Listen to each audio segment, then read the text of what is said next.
সবার প্রথমে সবাইকে বলি রাধে রাধে। তো আজকে আমি একটা ভালো জিনিস বানাচ্ছিলাম, খেতে তো খুব সুস্বাদু আর প্রচণ্ড টেস্টি হয়, প্রচণ্ড। সেটা হচ্ছে, আমরা তো সিমুইয়ের পায়েস খাই সবাই, এটা হচ্ছে ম্যাঙ্গো সিমুইয়ের পায়েস, যেটা আম দিয়ে তৈরি হয়। এটা যে খেতে কী দারুণ হয়, কী সুস্বাদু। তো দেখুন কীভাবে বানাচ্ছি। প্রথমে ঘি নিয়ে নিয়েছি, তারপরে সিমুই নিয়েছিলাম। সিমুইটাকে পুরো লাল লাল করে ভেজে নিয়েছি ঘিয়ের মধ্যে, যতক্ষণ না লাল লাল হবে পুরো ভাজতে হবে। তারপরে আমি 1 কাপ দুধ নিয়ে নিয়েছি, দুধটা ফুটিয়ে গাঢ় করে রেখেছিলাম, দুধটাকে এর মধ্যে অ্যাড করে নিলাম।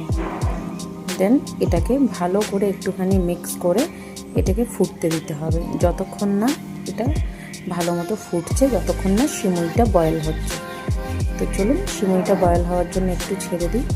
ততক্ষণ আমরা কি করব, আমের পাল্পটা বানিয়ে নেবো। আমি এর মধ্যে নিয়েছিলাম 2টো আম, তার সাথে কাজু কিশমিশ নিয়ে পেস্ট করে নিয়েছিলাম। আপনারা যারা চিনি খাবেন তারা চিনি অ্যাড করতে পারেন, সুগার অ্যাড করে নেবেন।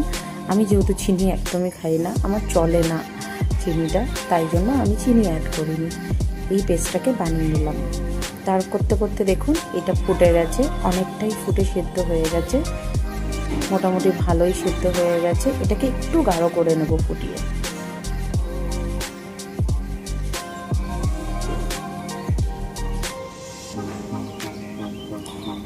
এটা যখন পুরোপুরি টকবক করে ফুটছে, পুরোপুরি গাঢ় হয়ে গেল। গাঢ় হয়ে যাওয়ার পর আমি যে পাল্পটা তৈরি করেছিলাম, ম্যাঙ্গোর পাল্পটা, একটু শুকিয়ে এসছে দেখুন।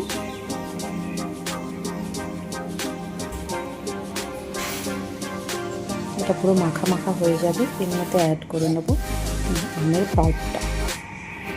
এটাকে ভালো করে এর সাথে মিক্স করে নেব ম্যাঙ্গো পাল্পটাকে।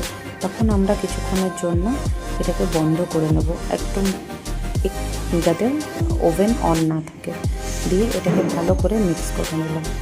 তারপর এর উপর দিয়ে আমি একটু গুঁড়ো দুধ দিয়ে দেবো, আমুল পাউডার। আপনারা চাইলে দিতেও পারেন, নাও দিতে পারেন। আমি যেহেতু মিষ্টি দিলাম না, তাই একটু আমুল পাউডার দিয়ে দিলাম। তারপর এটা পুরো ভালো মতো ঘন হয়ে যাওয়ার পরে এটাকে বন্ধ করে দেবো। হালকা করে একটুখানি ধিমে আঁচে ফুটিয়ে নিলাম, দিয়ে বন্ধ করে নিলাম। এর উপর দিয়ে আমি দিয়ে দিয়েছিলাম একটু এলাচ গুঁড়ো পাউডার। তারপরে আমি নিয়ে নিয়েছিলাম একটু আমুলের দই। আমার কাছে ম্যাঙ্গো আমের পাল্পটা একটু বেঁচে ছিল, তাই জন্য ওই পাল্পের মধ্যে আমি একটু দই দিয়ে আমের লস্যি বানিয়ে নেব। এই কাজু কিশমিশ ম্যাঙ্গো পাল্পটা যেটা বেঁচে ছিল, তার মধ্যে আমি একটু দই দিয়ে দিলাম।